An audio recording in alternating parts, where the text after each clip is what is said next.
आज भगवान कलकल निनादनी यमुना के पावन तट पर पहुंचते हैं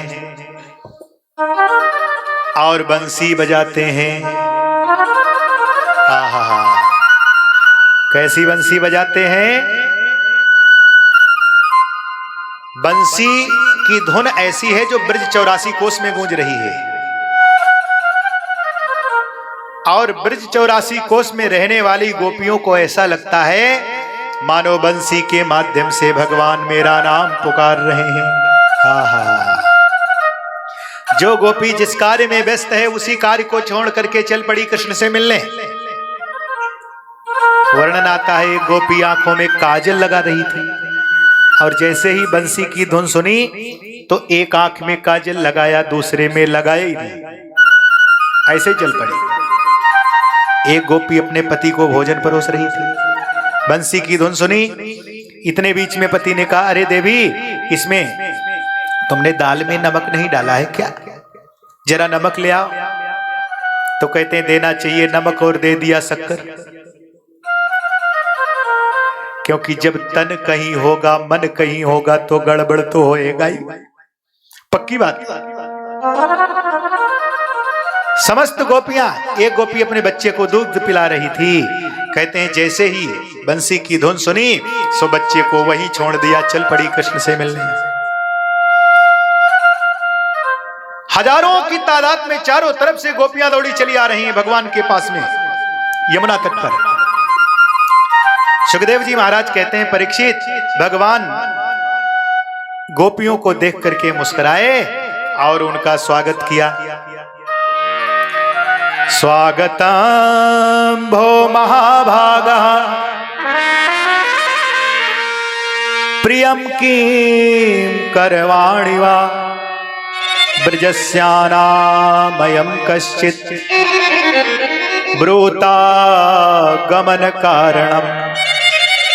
देवियों, मैं आपका स्वागत करता हूं, सुस्वागतम, स्वागतम। अच्छा सज्जनों, ये हमारी नीति है, हमारे घर पर कोई आए तो हंस करके मिले और उसका स्वागत करें, ये नीति है। आए तो हंसना जरूर चाहिए, हंस के ही मिलना चाहिए।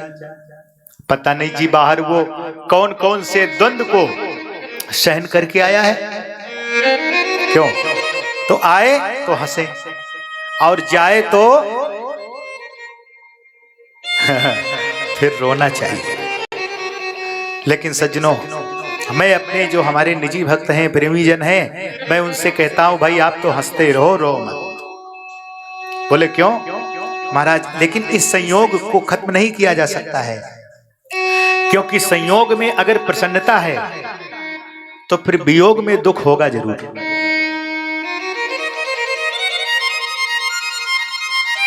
संयोग है प्रसन्नता तो वियोग है दुख। और भगवान नीति में तो पूर्ण कुशल हैं। गोपियों का भगवान ने हंस करके स्वागत किया। पहले स्वागत कर दिया और तुरंत कह दिया, ब्रूता गमन कारणम। आप यहाँ क्यों आई हो? आने का कारण क्या है? क्यों? अच्छा, आप किसी के वहां जाएं, पहले वो आपका हंस के स्वागत करे और तुरंत कह दे क्यों जी आप यहाँ क्यों आए हैं, तो ये तो बात अटपटी है। गोपियों ने सोचा देखो तो सही, पहले बंसी बजाया और बंसी बजा करके मुझको बुलाया और हम आ गए हैं, तो कहते हैं, फिर कहते हैं कि यहाँ क्यों आई हो, आने का कारण पूछ रहे हैं। तो गोपियों ने इसका कोई जवाब नहीं दिया। भगवान ने कहा अच्छा इसलिए आई होगी, रजन्नेसा घोर रूपा घोर सत्व निसेविता प्रतियात ब्रजम नेह स्थेयम स्त्रीभिः मध्यमा। देखो गोपियों, रजन्नेसा घोर रूपा, ये रात्रि कितनी अंधियारी रात है और इतनी अंधियारी रात में तुम आई हो यहां। अच्छा ध्यान देना सज्जनों, भगवान ने कार्तिक की जो पूर्णिमा होती है उस दिन भगवान ने बंसी बजाई, कार्तिक की पूर्णमासी को। अब पूर्णमासी के दिन भगवान ने बंसी बजाई तो पूर्णमासी के दिन गोपियां भगवान के पास में आई और भगवान गोपियों से कहते हैं घोर अंधियारी रात में तुम आ गई। तो आप बताइए क्या पूर्णमासी के दिन घोर अंधियारी रात होती है क्या? क्यों? उस दिन तो उजियाली रात होती है। तो फिर भगवान गोपियों से ये क्यों कहते हैं रजन्येसा घोर रूपा, इस घोर अंधियारी रात्रि में तुम आ गई? तो भगवान ऐसा क्यों बोलते हैं? सुखदेव जी कहते हैं परीक्षित, वो जो भगवान की भाषा है वो भी बड़ी गूढ़ है।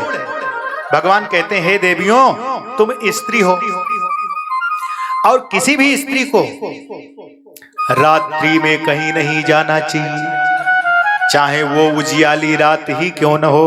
वो उजियाली रात भी अंधियारी रात के समान ही है। आप क्यों आ गई? इतने पर भी गोपियों ने कोई जवाब नहीं दिया। भगवान ने कहा अच्छा तुम इसलिए आई होगी कि तुमने कभी वन नहीं देखा है, कभी यमुना जी के किनारे तुमने भ्रमण नहीं किया है, अच्छा इसलिए आई होगी। तो अब तो देख लिया ना, दृष्टम वनम कुसुमितम राकेश कर रंजितम। ये यमुना जी का किनारा कितना शोभायमान है।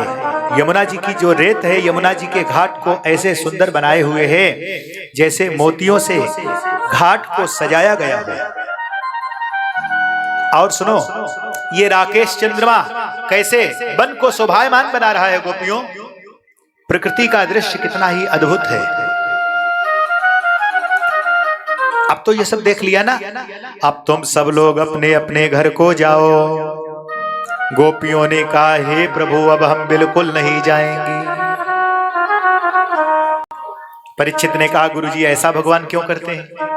पहले भगवान ने ही तो बुलाया है ना, फिर भगवान जाने को क्यों कहते हैं? बोले जी ईश्वर पहले जीव को अपनी तरफ खींचता है और जब जीव ईश्वर के प्रति आकर्षण ले आता है अपने अंदर और धर्म में रुचि रखने लगता है, तब फिर परमात्मा अपने से दूर भी करता है। बोलो राधे राधे। बोले यही परमात्मा की परीक्षा होती है। परमात्मा परीक्षा लेते हैं कच्चा है कि पक्का है। अगर कच्चा होगा तो भाग जाएगा, क्यों? और पक्का होगा तो फिर टिका रहेगा।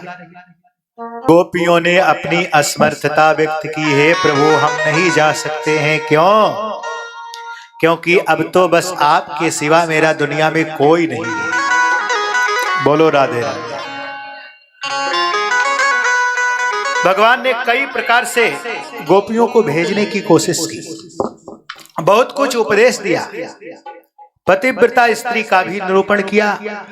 गोपियों ने भगवान के उपदेश को स्वीकार नहीं किया, जाने से इनकार कर दिया।